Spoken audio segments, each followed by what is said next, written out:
La noche del 30 de mayo de el...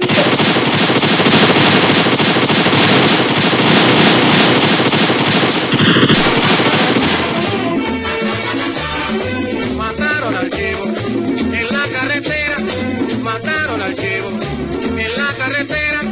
Déjenmelo ver, déjenmelo ver, déjenmelo ver.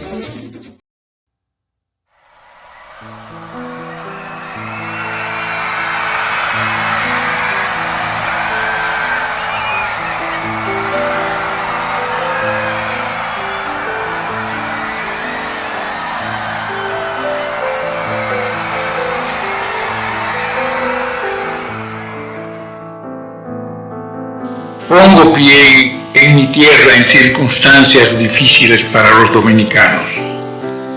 Encuentro al llegar, y lo sabía por noticias que tenía en mis rutas, un estado de agitación que no parece sino provenir como la fruta terrible de una situación prolongada, del miedo que ha estado padeciendo nuestro país, nuestro pueblo, y del odio que se ha sembrado en su corazón. Durante toda una generación se ha estado sistemáticamente inoculando el odio en el alma dominicana. El odio responde hoy con furor popular. No podía ser de otra manera. Tenía que ser así. Debió haber aparecido a tiempo una mano que colocara sobre las heridas del pueblo el bálsamo del amor, el bálsamo de la convivencia, el bálsamo de la democracia, el bálsamo de las libertades populares. Siempre hemos escuchado que en abril de 1965 se produjo una guerra civil donde bandos civiles y militares opuestos se enfrentaron. Los militares constitucionalistas lucharían a muerte en una batalla por restaurar el gobierno constitucional del presidente Bosch. Acompáñame en esta nueva aventura sociológica a ver la perspectiva de Articulando. Yo soy Braulio J. Hernández y este es su segmento Articulando.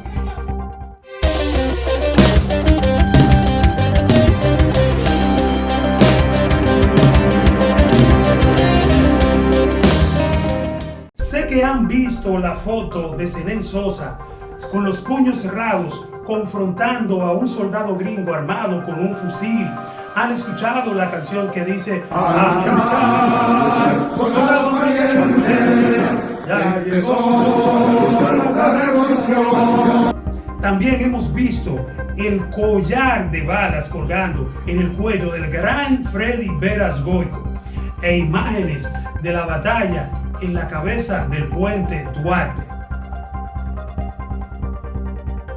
Pero para ser justos con los personajes históricos que jugaron un papel clave en esta guerra civil, sí, guerra civil, porque es el término más adecuado para este episodio de la historia, no revolución, debemos retroceder 4 años, específicamente al 30 de mayo de 1961, la noche que mataron a Chivo.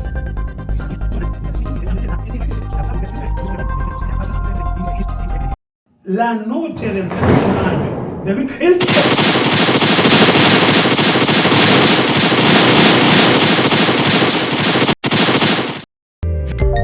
Articulando llega a ustedes gracias a Shuri's Fashion Store, Dr. Ricardo Ortiz, Harvard University PhD, Pedro Martínez y Asociados, abogados consultores.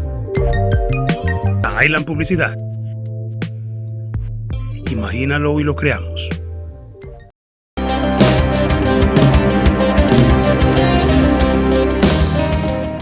El régimen trujillista ha sido decapitado y después de más de 3 décadas de tiranía, no será tan fácil desembarazar a la clase militar, política y eclesiástica de la vida de excesos, lujos y privilegios que le confirió la dictadura.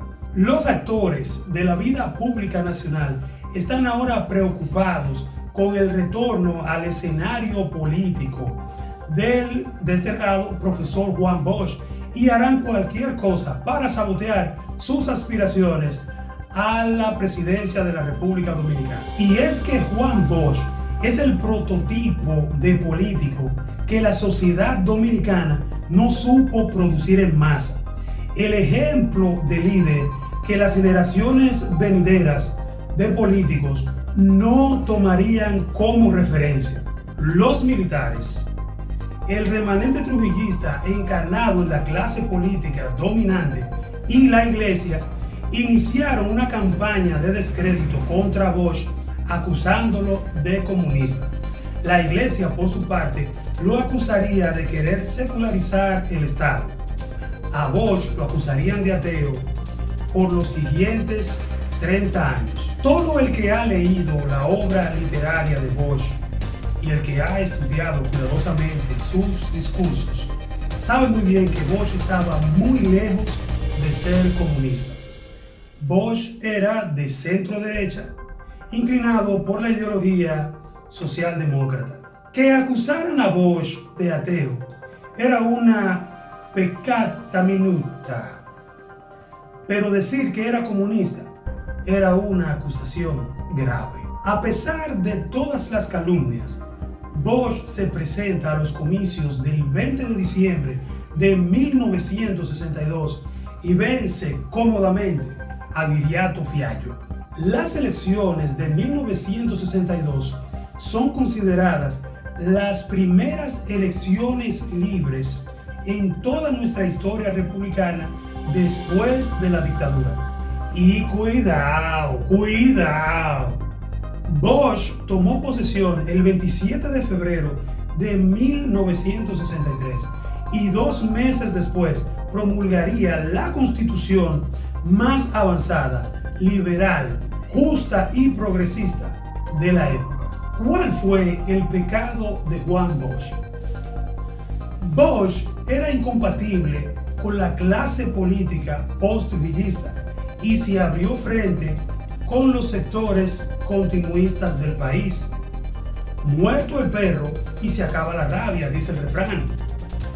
Trujillo había muerto, sí, pero tras su muerte se desenjauló una jauría rabiosa que no cedería los privilegios que les dio la dictadura sin dar pelea. El 25 de septiembre de 1963, a tan solo 7 meses de haber ascendido al poder, el sistema regurgitó a Juan Bosch. El entonces coronel Elías Huessy encabezó un golpe de Estado que sacó del poder al presidente constitucional de la República. El golpe de Estado a Bosch demuestra que la clase política y militar que detenta el poder no tiene como prioridad el desarrollo y el avance de la población, sino la permanencia de ellos en el poder para beneficiarse directamente de las riquezas que genera el Estado. Ese día debería conmemorarse y nunca olvidarse. Es una efeméride funesta, ya que a los dominicanos se les arrebató el modelo de político que, de haber completado su obra de gobierno, habría cambiado el curso y la forma de hacer política, muy diferente a la forma de política que se hace actualmente en el país. Por si no lo notaron, les aclaro que la revolución no fue un 24 de abril ni en 1965. La verdadera revolución inició con el regreso de Juan Bosch al país y con la celebración de las primeras elecciones libres en 30 años. Dominicanos, esa era tu revolución. Hay que tener bien claro que la revolución no es un evento, es un proceso. Dicho por Stephen Biko, el activista anti-apartheid sudafricano. De manera que lo que ocurre el 24 de abril de 1965 no es una revolución, es un contragolpe de Estado al gobierno fáctico del presidente del triunvirato, Donald Rick Cabral, en procura de restaurar el gobierno constitucional del presidente Juan Bosch. El doctor José Francisco Peña Gómez era locutor en el programa radial Tribuna Democrática y es el que lanza la arenga al pueblo para que salga a apoyar masivamente el contragolpe de Estado. Un grupo de jóvenes militares leales a la Constitución de 1963 y al presidente Bosch forma el movimiento militar constitucionalista, encabezado por Rafael Tomás Fernández Domínguez. Fernández Domínguez moriría más tarde, el 19 de mayo de 1965, por un disparo de francotirador cuando intentaba tomar el Palacio Nacional. Ya en la mañana del 25 de abril, los constitucionalistas habían hecho renunciar al presidente fáctico Donald Reed Cabral. Colocaron en su lugar a José Rafael Molina Ureña, presidente de la Asamblea Constituyente, como presidente provisional.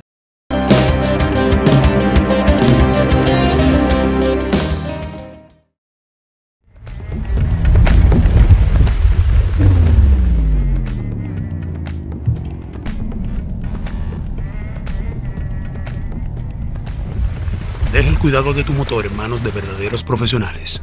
Aaron Racing Performance.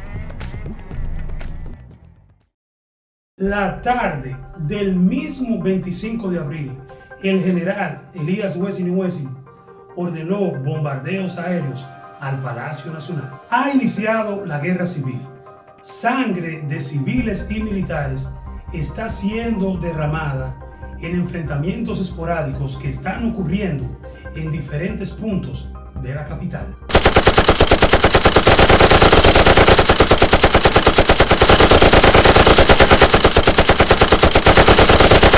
El embajador de Estados Unidos en el país, William Tapley Bennett, convoca a una reunión con la participación de las partes en conflicto, pero el coronel Caamaño llega a la misma cuando esta ya está terminada. Bennett le había dicho al coronel Caamaño por teléfono que depusiera las armas y que se rindiera, que no había espacio para negociación. Cuando Caamaño llegó por fin a la oficina del embajador, parado desde la puerta, le dijo: permítame decirle que seguiremos con la lucha, suceda lo que suceda.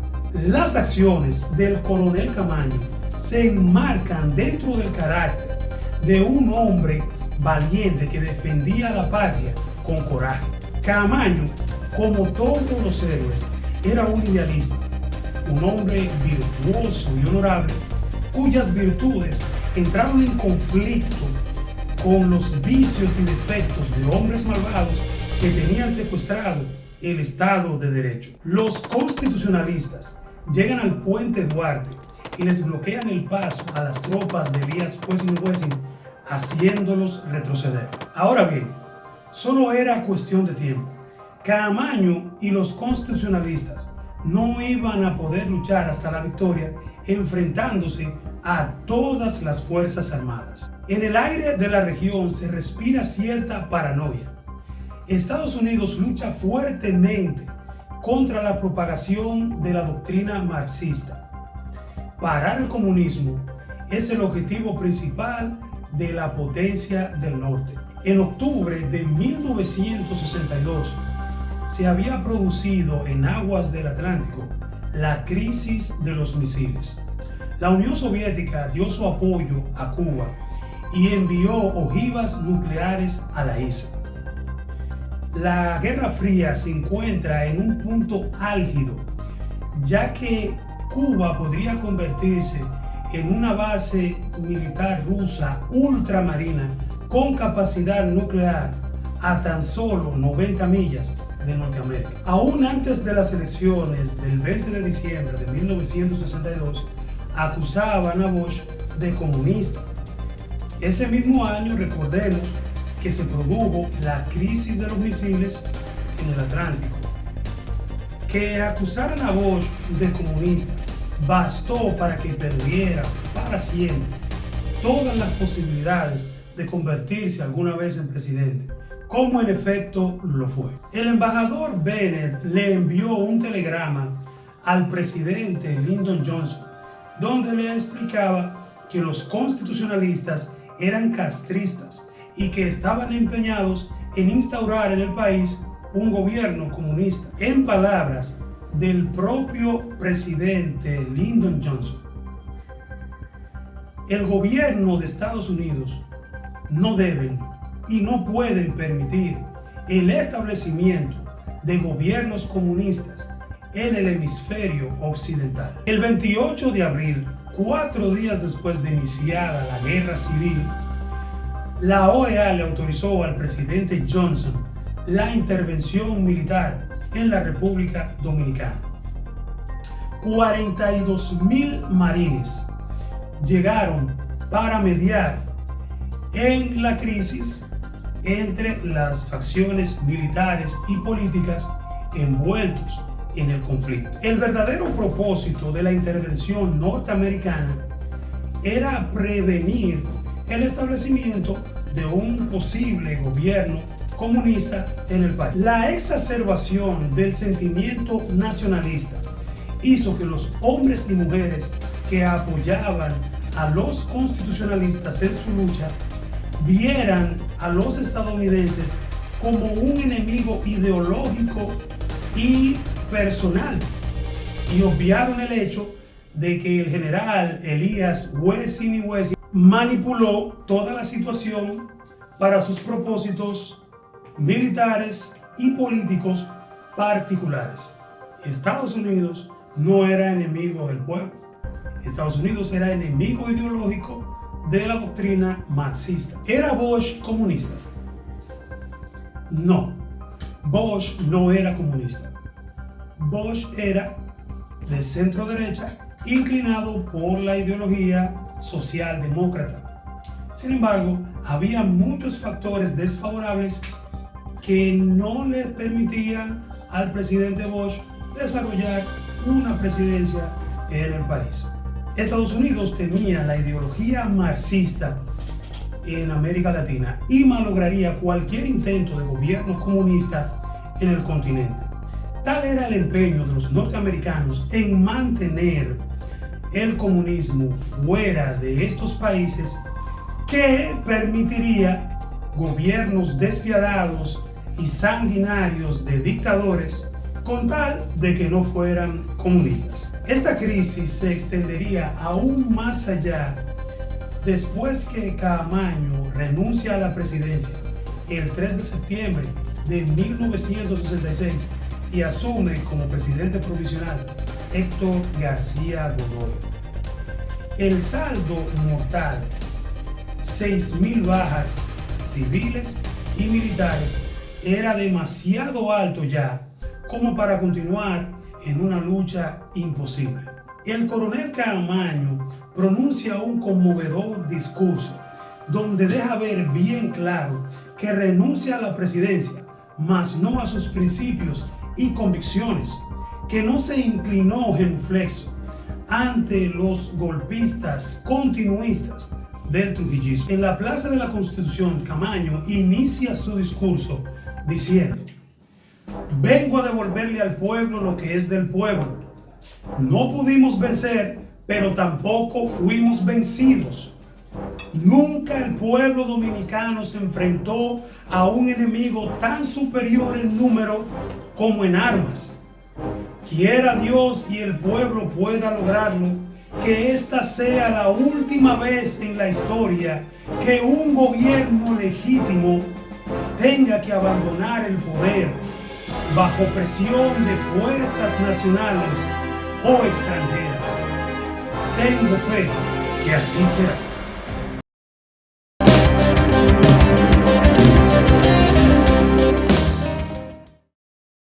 Thomas Jefferson dijo en una ocasión: el árbol de la libertad debe ser regado con la sangre de patriotas y tiranos. El conflicto del 65 al 66 vio derramada la sangre de muchos patriotas, mas no de tiranos. La sangre derramada que humedeció la tierra de estos ciudadanos no regó ningún árbol. Por el contrario, de los escombros de la democracia quebrada surgiría el déspota ilustrado.